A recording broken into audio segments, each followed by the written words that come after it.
Assalamualaikum warahmatullahi wabarakatuh. Bismillahirrahmanirrahim. Alhamdulillah hamdan katsiran thayyiban mubarakan fihi kama yuhibbu rabbuna wa yarda. Asyhadu an la ilaha illallah wahdahu la syarika lah wa la na'budu illa iyyah wa asyhadu anna Muhammadan 'abduhu wa rasuluh la nabiyya ba'dah. Allahumma shalli wa sallim ala nabiyyina al-karim sayyidina Muhammad ibn Abdullah wa ala alihi wa sahbihi wa tabi'in wa man tabi'ahum bi ihsan ila yaumil qiyamah. Amma ba'du, qala Allah ta'ala fi kitabihil karim wa huwa asdaqul qailin. Ya ayyuhalladzina amanu taqullaha haqqa tuqatih wa la tamutunna illa wa antum muslimun. Ya ayyuhalladzina amanu taqullaha wa qulu qawlan sadida yuslih lakum a'malakum wa yaghfir lakum dhunubakum wa man yuti'illaha wa rasulahu faqad faza fawzan 'azima. Wa qala Rasulullah sallallahu alaihi wasallam fa inna asdaqal hadits kitabullah ta'ala wa khairal huda huda Muhammadin sallallahu alaihi wasallam wa syarrul umuri muhdatsatuha wa kullu muhdatsatin bid'ah wa kullu bid'atin dhalalah. Subhanaka la ilma lana illa ma 'allamtana innaka antal alimul hakim. Ma'asyiral muslimin wal muslimat rahimani Allah rahimakum. Ibu bapak hadirin sekalian, jamaah salat subuh Masjid Al-Muhajirin yang mudah-mudahan dirahmati Allah Subhanahu wa taala. Kita awali dengan memanjatkan puji syukur kita kepada Allah Subhanahu wa taala yang pada pagi hari ini kita masih tetap diberikan nikmat iman dan Islam, nikmat taufik dan hidayah, sehingga pada pagi hari ini kita bisa melaksanakan sholat subuh berjamaah, yang mudah-mudahan sholat kita senantiasa diterima oleh Allah Subhanahu wa taala dan mendapatkan pahala surga nanti di akhirat. Amin ya rabbal alamin. Salawat serta salam tak lupa kita sampaikan kepada Nabi kita Nabi Muhammad sallallahu alaihi wasallam beserta para keluarganya, para sahabatnya, para pengikutnya yang senantiasa istiqamah, konsekuen dan konsisten di dalam menjalankan sunnah-sunnah dan ajaran-ajaran baginda Rasulullah sallallahu alaihi wasallam. Ma'asyiral muslimin rahimakumullah. Kita telah membahas tentang al-imanu bi Rasulillah, beriman kepada Rasul-Rasul Allah. Termasuk di situ kita beriman kepada Nabi kita Nabi Muhammad sallallahu alaihi wasallam dengan apa yang dibawanya berupa kitab Al-Qur'an, dan beriman kepada mukjizatnya yang diberikan oleh Allah Subhanahu wa taala kepada Nabi kita Nabi Muhammad sallallahu alaihi wasallam. Dan salah satu mukjizat yang besar adalah Al-Qur'an. Al-Qur'an adalah mukjizat al-abadiyah, mukjizat yang abadi, mukjizat yang Allah Subhanahu wa taala berikan kepada Nabi kita Nabi Muhammad sallallahu alaihi wasallam, sekaligus juga berupa hukum-hukumnya, ajaran-ajarannya. Jadi kalau nabi-nabi sebelumnya mereka diberikan kitab suci, baik Taurat kepada Nabi Musa alaihissalam, Zabur kepada Nabi Daud alaihissalam, Injil kepada Nabi Isa alaihissalam itu tidak dijadikan sebagai mukjizat. Tapi Al-Quran yang diberikan oleh Allah Subhanahu wa taala kepada Nabi kita Nabi Muhammad sallallahu alaihi wasallam, di samping berisi tentang ajaran-ajaran Islam, tapi juga menjadi sebuah mukjizat. Kemudian mukjizat yang besar juga termasuk di sana adalah ketika Nabi kita Nabi Muhammad sallallahu alaihi wasallam di-Isra dan di-Mi'rajkan oleh Allah Subhanahu wa taala. Dan ini kita sudah bahas pada beberapa pertemuan yang lalu, di mana dalilnya adalah Allah Subhanahu wa taala mengatakan Subhanalladzi asra bi'abdihi lailan minal masjidil haram ilal masjidil aqsa alladzi barakna hawlahu linuriyahu min ayatina ila akhir ayat. Ayat ini diawali dengan subhana, kalimat tasbih. Dan ini merupakan ayat satu-satunya yang diawali dengan subhana. Kalau yang lain kan menggunakan yusabbihu lahu ma fis samawati wal ardh atau sabbaha lillahi ma fis samawati wal ardh. Itu ada beberapa ayat yang diawali dengan yusabbihu lillahi ma fis samawati wa ma fil ardh atau sabbaha lillahi ma fis samawati wa ma fil ardh. Tapi khusus untuk surat Al-Isra itu diawali dengan kata subhana. Kalau yusabbihu atau sabbaha itu kan bertasbih. Sabbaha itu fi'il madhi, telah bertasbih. Jadi ada waktu bertempo. Yusabbihu sedang bertasbih sampai nanti. Tapi ketika disebut subhana, kapan saja kita diperintahkan untuk bertasbih, tidak berwaktu. Maha suci Allah yang telah memperjalankan hambanya. Jadi artinya bukan Nabi Muhammad itu di sini yang dimaksud dengan bi'abdin, ai bi Muhammadin, yaitu Nabi kita Nabi Muhammad sallallahu alaihi wasallam.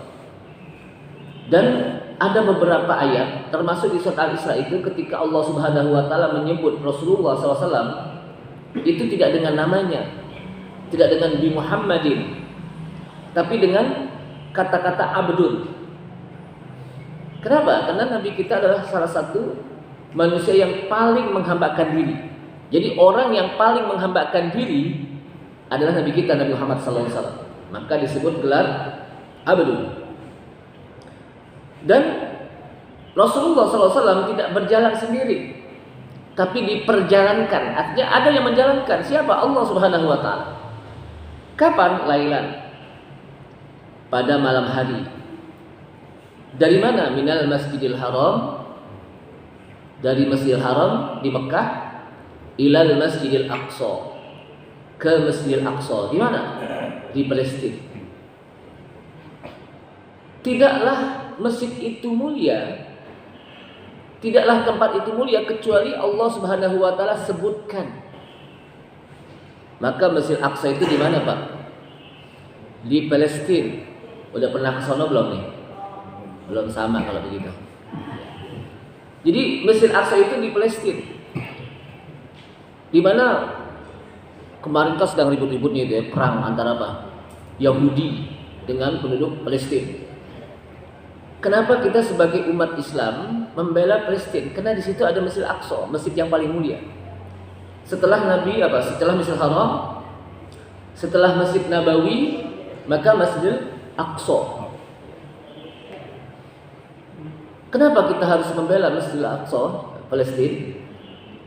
Karena dia adalah tempat yang ketiga yang mulia setelah Masjidil Haram, Mekah, Masjid Nabawi, Madinah, maka Palestina.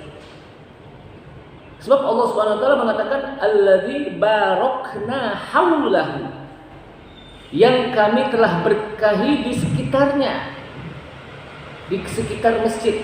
Berarti apa? Di sekitar masjid yaitu apa? Daerah Palestina, Gaza. Bahkan Rasulullah SAW menyebutkan, tidaklah kita mengadakan satu perjalanan yang sangat kecuali di 3 tempat. La tushaddur rihal illa ila 3 masajid. Janganlah kamu bersungguh-sungguh dalam sebuah perjalanan kecuali kepada 3 masjid. Masjidil Haram di Mekah, wa masjidi hadza, dan masjidku ini yaitu Masjid Nabawi di Madinah, wa Masjidil Aqsa, dan Masjid Aqsa di Palestina. Kenapa? Karena di masing-masing masjid nih, yang 3 ini yang saya sebutkan, yang disebutkan oleh hadis Rasulullah SAW, itu memiliki nilai pahala yang lebih di antara masjid-masjid yang ada. Di Masjidil Haram kita akan mendapatkan 100.000. Di Mekah berapa? Di Madinah berapa?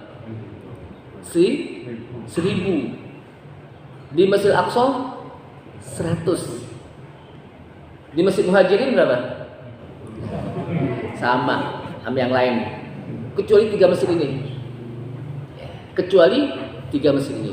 Kalau kita sholat berjamaah di Masjid Muhajirin, itu disebutkan sholatul jamaati khairum min sholatil fardhi bisab'in wa 20 darajah. Sholat berjamaah itu lebih baik daripada sholat dewek. Tahu dewek? Sendiri. Dengan pahala 27 derajat. Riwayatnya mengatakan 25 derajat. Bi khamsin wa 20 darajah. Ini menandakan betapa tingginya. Itu kalau sholat di masjid kita. Tapi kalau di Masjidil Haram tinggal dikalikan 25 derajat dikali 100.000. Di masjid apa?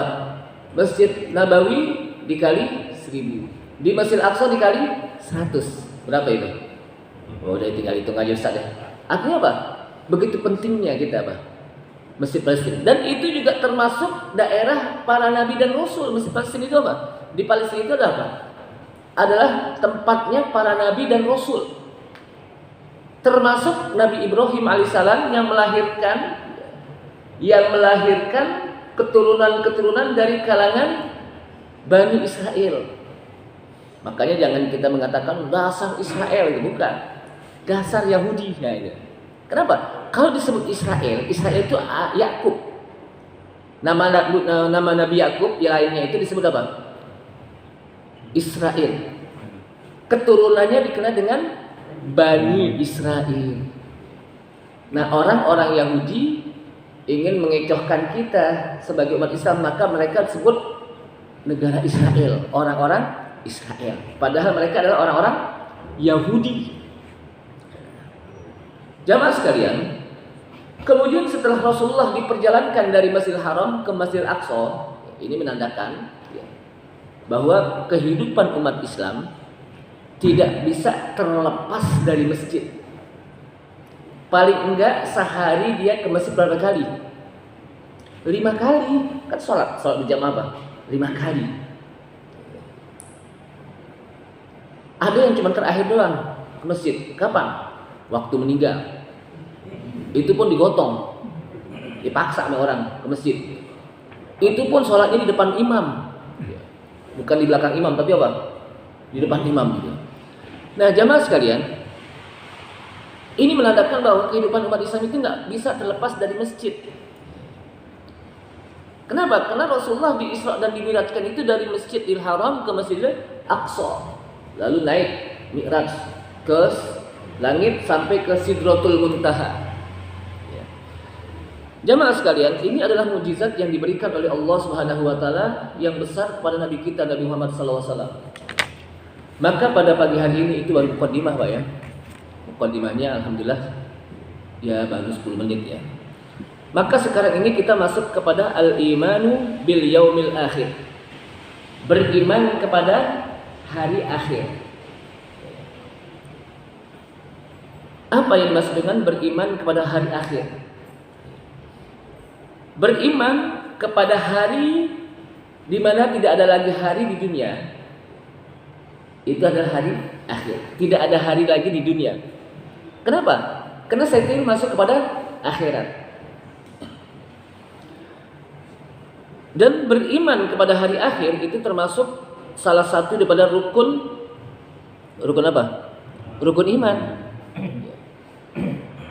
Rukun iman yang keberapa? Sengaja saya tanya-tanya aja nih. Biar ingat lagi, biar terbuka ingatan kita. Sebagai rukun iman yang kelima. Yang keenam apa? Beriman kepada takdir baik dan buruknya dari Allah Subhanahu wa taala. Antu'mina bil qadari khairihi wa syarrihi min Allah. Tapi rukun iman yang kelima adalah al-imanu bil yaumil akhir. Beriman kepada hari akhir. Dan ini wajib. Tidak boleh tidak, wajib kita harus mengimaninya. Bahkan kata para ulama, kalau tidak mengimaninya berarti dia sudah keluar dari Islam.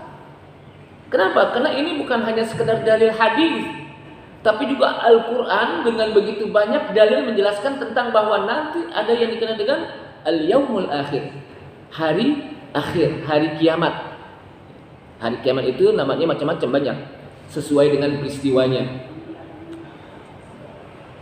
Beriman kepada hari akhir wajib, tidak boleh kita ragu, harus jazim, harus yakin, membenarkan apa yang Allah Subhanahu wa taala kabarkan di dalam kitabnya bahwa nanti ada hari kiamat, dan apa yang Rasulullah sallallahu alaihi wasallam sampaikan bahwa nanti juga ada hari kiamat.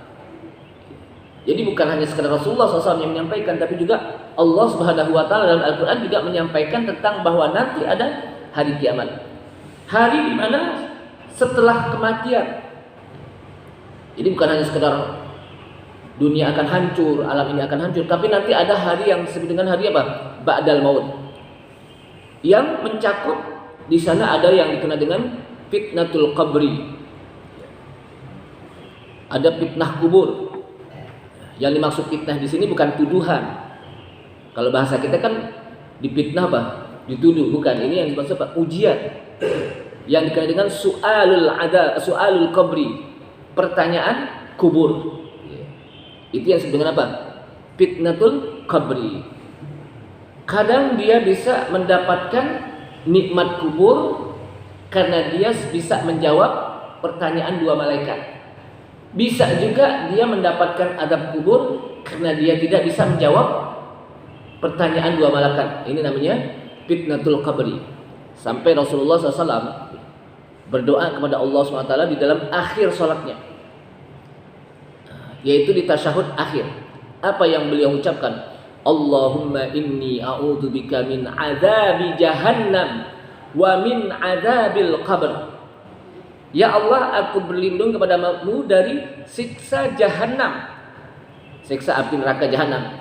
Wa min adzabil qabr, dan aku juga berlindung kepadamu ya Allah dari siksa kubur. Ini menandakan ada siksa kubur. Kalau di sana ada siksa kubur, berarti juga di sana ada nikmat kubur. Kenapa? Karena tidaklah Allah Subhanahu wa taala menciptakan alam ini kecuali berpasang-pasangan. Ada laki, ada perempuan, tidak ada yang tengah-tengah nih. Dia bukan laki, bukan perempuan nih. Apa dong? Di tengah-tengah deh, transgender, enggak. Itu kalau itu penyimpangan namanya. Kalau ada yang tengah-tengah itu apa? Penyimpangan. Nah begitu juga kalau ada adab kubur, maka di sana ada nikmat kubur. Setelah di situ ada fitnatul qabri, maka juga setelah itu akan ada yang disebut dengan yaumul ba'tsi. Ini proses-proses hari kiamat nih. Jadi sesungguhnya kita mati, masuk ke kuburan itu bukan tempat peristirahatan terakhir. Kan sering kita mengatakan, mari kita antarkan saudara kita ke tempat peristirahatan terakhir. Seakan-akan enak dia istirahat di apa? Di kuburan. Padahal bukan. Kenapa? Karena kalau setelah dia masuk ke kuburan, dia akan menghadapi proses-proses kehidupan setelah dia mati di dunia ini. Apa itu? Prosesnya pertama dia akan menghadapi su'alul malakain. Pertanyaan dua malaikat yang dikenal dengan fitnatul qabri. Setelah itu prosesnya apa? Dia akan menghadapi yaumul ba'si, hari di mana manusia akan dibangkitkan oleh Allah Subhanahu wa taala. Sebagaimana Allah Subhanahu wa taala mengatakan di dalam surat Yasin yang sering kita baca, apa itu? Ya wailana man ba'athana min marqadina hadza ma wa'ada ar-rahman wa sadaqal mursalun. Ya wailana, wah celaka kita nih. Kata orang siapa? Orang-orang kafir. Man ba'atsana min marqadina, siapa yang bangunkan kami dari tempat tidur kami, dari kubur kami nih? Siapa yang bangunkan kami? Maka di situ baca saktah, enggak dilanjutkan. Kenapa saktah? Berhenti sejenak, tidak mengeluarkan napas, untuk membedakan antara ucapan orang kafir yang mengatakan ya wailana man ba'atsana. Kemudian Allah menjawab, hadza ma wa'ada ar-rahman. Ini membedakan ucapan apa? Orang kafir dengan ucapan Allah SWT. Kata Allah SWT apa jawabannya? Hadza ma wa'ada ar-rahman. Ini adalah janji Allah. Wa sadaqal mursalun. Dan telah benar para rasul bahwa mereka telah menyampaikan nanti ada hari di mana akan dibangkitkan manusia dari alam kubur. Setelah itu apa? Wal hasyr, di mana manusia akan dikumpulkan di sebuah padang yang dikenal dengan namanya padang apa? Mahsyar. Disebut mahsyar itu kenapa? Berkumpul, tempat berkumpul. Setelah mereka bangkit dari kubur, mereka berlari ke sana kemari, kucar kacir, nggak ketahuan arahnya. Allah kumpulkan di situ tempat yang namanya al-mahsyar. Ini proses. Jadi prosesnya panjang, Pak. Makanya saya katakan bahwa ketika manusia masuk ke kuburan itu bukan tempat peristirahatan terakhir, tapi dia adalah sebuah tempat di mana dia akan menghadapi proses-proses kehidupan setelah dia mati di dunia. Setelah itu apa? Wa tatayyurus suhub, dia akan melihat bagaimana lembaran-lembaran kitab-kitab catatan amal-amal mereka Allah perlihatkan. Besarnya sebagaimana? Besarnya sepanjang mata memandang. Berapa kilo kita memandang? Sepanjang pandangan kita itu berapa kilo? Udah pernah hitung belum? Belum ya? Kalau kita sama juga ini. Itu panjang. Catatan amal yang pernah dia lakukan dari mulai dia balik sampai apa? Dia meninggal itu tercatat di situ. Amal baiknya kah, amal buruknya kah, itu tercatat. Nggak bisa dihapus, nggak bisa di-delete, nggak bisa di-delete. Kalau catatan kita sih di komputer masih bisa di-delete atau di-delete, tapi catatan amal kita nggak bisa apa? Di-delete, nggak bisa dia apa? Dihapus. Itu akan diperlihatkan oleh Allah SWT. Iqra kitabak. Kata Allah SWT, Iqra kitabak. Bacalah kitabmu. Maksudnya kitab itu bukan kitab Al-Quran sini. Bacalah kitab catatan amalmu. Kafa binafsikal yawma 'alaika hasiba. Cukuplah pada hari ini, kata Allah SWT dalam ayat ini. Cukuplah pada hari ini terhadap dirimu. Binafsikal yawma, kamu bisa menghisap dirimu. Cukup dengan kamu membaca kitab catatan amal kamu pada hari ini, itu kamu bisa menghisap diri kamu. Sebelum Allah SWT apa? Hisab. Cukup kita tahu, oh ternyata begitu banyak catatan amal saya, Bang. Ada yang merah. Orang kalau dapat rapor kan kalau dulu zaman dulu nih, kalau sekarang nggak ada istilah apa. Raportnya merah mulu gitu. Raportnya apa? Kembang mulu, cakep merah gitu. Sekarang nggak ada istilah begitu ya. Itu akan terlihat nanti di akhirat. Kemudian wal hisab, proses di mana kita akan dihisap seluruh amalan yang pernah kita lakukan di dunia. Bukan hanya amalan-amalan yang besar saja. Bukan hanya amalan sholat kita, haji kita, yang kita keluarkan uang berjuta-juta.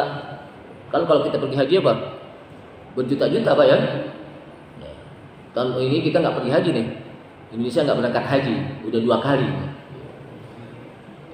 Lalu apa? Itu akan dihisap amalan kita semuanya itu. Dari yang terkecil sampai yang terbesar. Tidak ada yang terluput, tidak ada yang terhindar, terlewatkan dari apa? Hisabnya Allah Subhanahu wa taala. Dan yang pertama nanti akan dihisab oleh Allah Subhanahu wa taala adalah tentang salat kita. Awwalu ma yuhasabu 'abdun yaumal qiyamati as-shalah. Yang pertama sekali nanti akan dihisab kepada seorang hamba pada hari kiamat adalah tentang salat kita.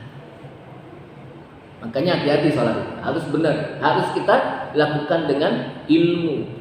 Jangan kita asal-asalan ngerjakan salat. Bacaan Fatihah kita. Bahkan di dalam kitab Al-Mu kita diajarkan oleh Imam Syafi'i rahimahullah bagaimana kita membaca bukan hanya sekedar Fatihah, takbir kita aja juga harus benar. Ketika kita takbir ini, bacaan takbir itu harus benar.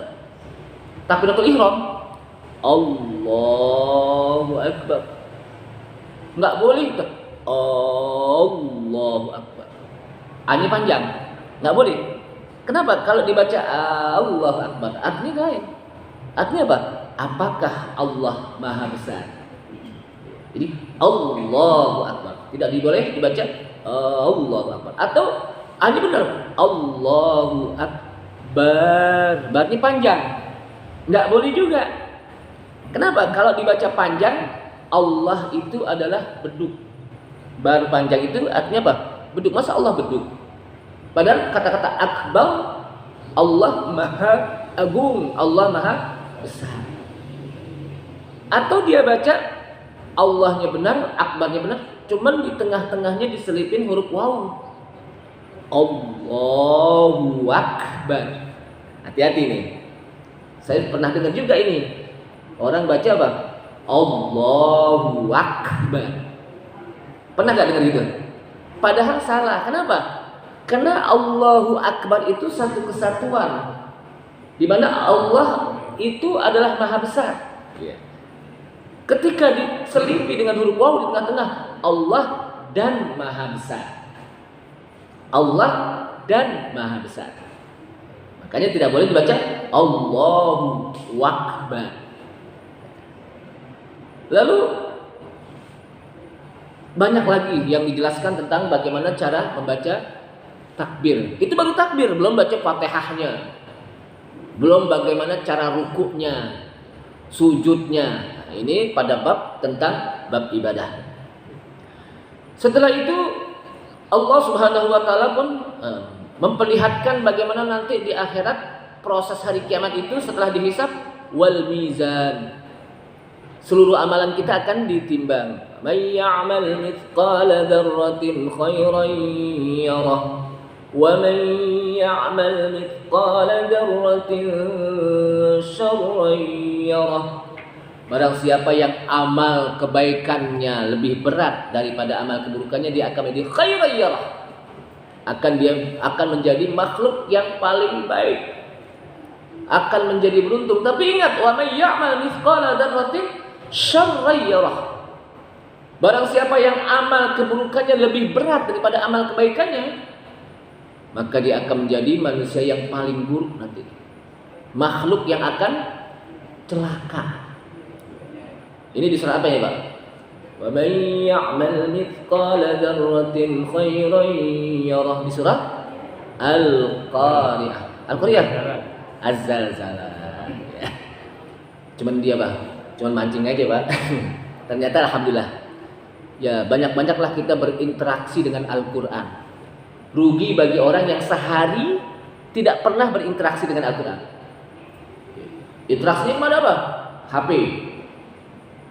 Facebook, kalau sehari nggak baca Facebook kayaknya perasaan penasaran. Siapa sih yang masuk nih? Siapa sih yang komen nih? WA juga begitu. Belum dilihat status nih, siapa sih yang apa? Yang nanggepin statusnya nih? Begitu juga Instagram. Itu baru apa? HP. Kira-kira kalau kita nggak baca Al-Quran seharian, kayaknya enak nggak, Pak? Biasa aja. Berarti menang dong HP ini. Menangan apa? HP. Jadi jangan sampai kita sehari nggak pernah berinteraksi dengan Al-Quran, rugi. Kenapa? Kalau kita baca Al-Quran semakin banyak kita baca Al-Quran, semakin banyak pahala kita, satu huruf satu kebajikan. Dan setiap kebajikan Allah berikan 10 pahala. Kalau kita baca 1 juz aja dalam satu hari, 1 juz, berapa pahala yang diberikan oleh Allah SWT. Tapi kalau kita hanya sekedar menghatamkan Facebook, kita hatam, WA kita hatam, Instagram kita hatam, Grup Facebook itu semuanya kita baca, kira-kira dapat pahala gak? Belum tentu, malah jadi bingung kita. Kenapa? Karena banyak berita-berita hoax. Belum lagi nanti berita hoax ini kita sampaikan kepada yang lain, kita share ke yang lain. Jadi apa? Jadi dosa lagi. Sementara kita nggak tahu ini berita benar apa enggak. Belum lagi yang di Facebook. Maka kalau kita baca Al-Quran, udah pasti kita akan mendapatkan pahala dari Allah Subhanahu wa taala. Jadi wal mizan. Nanti juga ada proses di mana amal kita itu akan ditimbang oleh Allah Subhanahu wa taala. Wal haud. Telaga Rasulullah, di mana setiap umat Rasulullah mereka akan meminum haudnya Rasulullah. Bagi mereka yang betul-betul menjadi umat Nabi Muhammad SAW.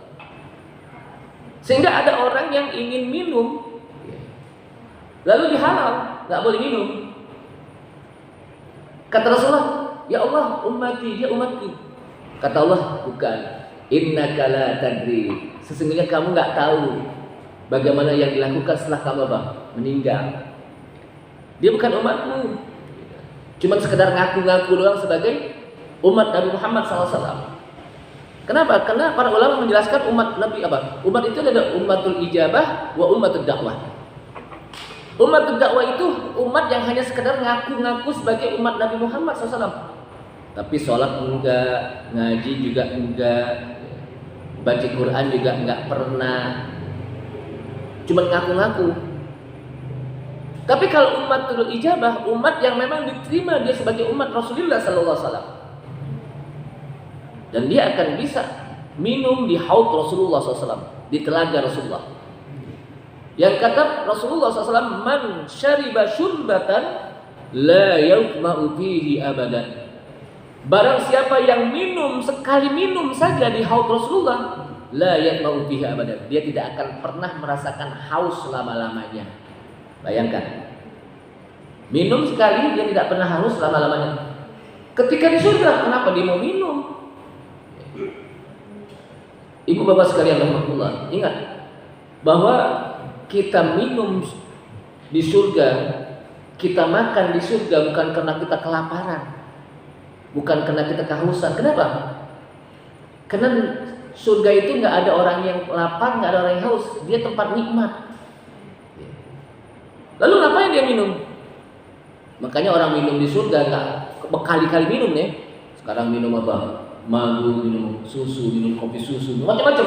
Itu nggak kembung, nggak apa, perutnya nggak kegelutan, nggak kolesterol, nggak. Makan juga berkali-kali nih, baru makan ini, makan durian, makan macam-macam. Itu nggak apa, nggak tensi kita nggak naik darah kita. Kenapa? Karena itu nggak berpengaruh. Bapak orang apa? Mereka makan, mereka minum dalam rangka menikmati nikmat Allah Subhanahu wa taala, nikmat makan dan nikmat minum. Jadi kalau kita nanti makan di surga, entar makan, entar nyemil, itu enggak apa? Enggak darah tinggi, Pak. Enggak kolesterol. Wah, darahnya naik nih. Enggak. Kenapa? Karena memang enggak pengaruh dalam tubuh kita. Itu sudah Pak, Allah berikan. Lain kalau kita di dunia ini kita entar makan. Makan daging kambing kebanyakan, oh macam-macam. Udah deh, habis deh. Asam urat ada tulisannya. Tapi di surga apa? Enggak. Mereka makan, minum dalam rangka menikmati nikmat-nikmat yang diberikan oleh Allah SWT. Makanya orang sana habis makan enggak ada istilah apa? Buang air besar. Habis minum enggak ada buang air kecil. Cari di sana ada WC umum, enggak ada di sana. Surga. Enggak ada benda sakit di surga. Oh, dia sakit kenapa? Kebanyakan makan di surga enggak ada. Nah, jadi haudnya Rasulullah SAW yang mudah-mudahan kita bisa minum. Ya. Kemudian wassirat, nanti ada sirat, jembatan. Dan setiap orang pasti akan melewati jembatan. Nggak ada yang terlewatkan. Kenapa? Karena ketika mereka mau masuk ke surga, dia harus melewati jembatan juga. Ketika mereka masuk ke neraka juga harus melewati jembatan. Jadi apa? Kenapa? Karena jembatan itu terbentang di bawahnya neraka. Kalau orang apa? Kafir, mereka langsung masuk, jatuh dari jembatan. Tapi kalau mukmin macam-macam. Ada yang mereka berjalan di jembatan tersebut seperti sambaran kilat, begitu cepat. Ada yang seperti kuda berlari. Ada yang seperti anak bayi merangkak. Ada yang seperti keong jalan. Keong pernah lihat ya keong jalannya apa? Cepetan mana begitu itu. Ada yang macam-macam sesuai dengan amal yang mereka lakukan di dunia. Makanya kata para ulama, semakin kita cepat untuk melakukan kebaikan, semakin kita cepat untuk beribadah, semakin kita cepat untuk bisa melewati jembatan Rasulullah SAW. Sesuai dengan cepatnya kita untuk melakukan ibadah. Setelah itu apa? Wasyafa'ah. Nanti ada syafaat. Syafaat yang besar yang akan diberikan oleh Nabi kita Nabi Muhammad SAW yang dikenal dengan asy-syafa'atul uzma. Syafaat yang besar. Itu akan diberikan oleh Rasulullah SAW kepada umatnya, tapi tentunya dengan izin Allah Subhanahu wa taala. La yashfa'u 'indahu illa bi'idznih. Tidak ada diberikan syafaat kecuali dengan izin Allah Subhanahu wa taala. Setelah itu apa? Wal jannah, pada akhirnya. Wan nar. Pada akhirnya apa? Fariqun fil jannah wa fariqun fis sa'ir. Sekelompok orang nanti ada yang masuk ke dalam surga, sekelompok orang nanti ada yang masuk ke dalam neraka. Enggak ada yang tengah-tengahnya. Dan orang masuk ke surga enggak ada yang nyasar. Masuk ke dalam neraka juga enggak ada yang nyasar. Enggak ada yang salah enggak masuk. Oh, penduduk surga salah masuk. Kenapa? Salah kamar dia masuk ke neraka. Atau penduduk neraka salah masuk. Kenapa? Dia masuk ke dalam surga enggak ada. Ya. Kenapa? Itulah keadilan Allah Subhanahu wa taala. Yang menjadi pertanyaan, kenapa sih kita harus ada hisab, ada mizan ya? Kenapa seluruh amalan kita nanti akan dihakimi oleh Allah Subhanahu wa taala? Alaihissallahu biahkamil hakimin. Akan disidang oleh Allah Subhanahu wa taala di hari kiamat. Ada mahkamah tertinggi, yaitu apa? Hisab dan mizan Allah Subhanahu wa taala. Kenapa? Udah langsung aja orang kafir masuk ke dalam apa? Neraka, orang mukmin masuk ke dalam surga. Udah selesai. Kata para ulama, jawabannya ini menjelaskan bahwa Allah itu maha adil. Coba umpamanya di dunia aja deh, sebagai bandingan, ada orang main langsung aja masukin apa? Ke penjara, nggak diadili, nggak diambil macam-macam. Kira-kira gimana? Kok gue udah masuk penjara aja belum apa-apa? Nah, begitu juga nanti di hari kiamat. Jadi Allah SWT ingin memperlihatkan keadilannya. Kenapa? Karena Allah adalah Al-Adl. Ini salah satu nama Allah adalah apa? Al-Adl. Allah juga ingin memperlihatkan Al-Hakim, Maha Bijaksana. Sehingga nanti orang akan dihisab. Sehingga dia tahu, oh ternyata begini kesalahan saya. Oh ini ternyata begini, pantas saya masuk apa? Ke neraka. Oh begini kebaikan saya, pantas saya dimasukin apa? Allah Subhanahu wa taala memperlihatkan dulu. Ini maha adilnya Allah SWT, maha bijaksananya Allah Subhanahu wa taala. Jadi inilah proses-proses setelah kita meninggal di dunia, setelah kita masuk ke dalam kubur.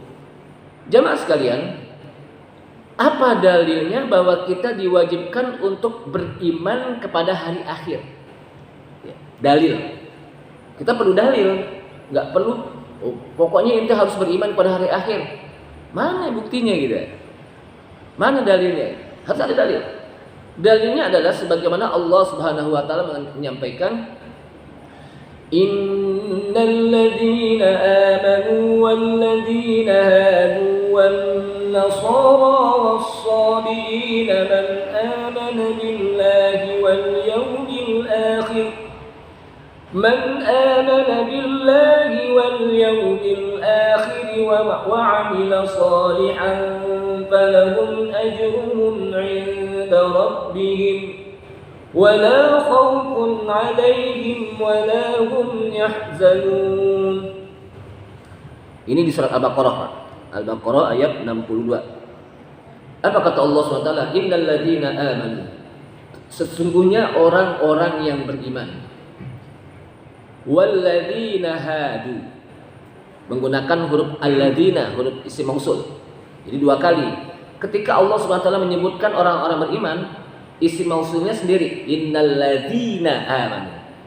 Kemudian ketika Allah Subhanahu wa taala menyebutkan orang-orang yang di luar beriman, isim mausulnya apa? Sama. Walladzina hadu, dan orang-orang Yahudi, wan nasoro, dan orang-orang Nasrani itu apa? Jamak dari Nasrani. Was-sabiin, dan orang-orang sabiin, orang-orang yang penyembah bintang, namanya disebut apa? As-sabiin.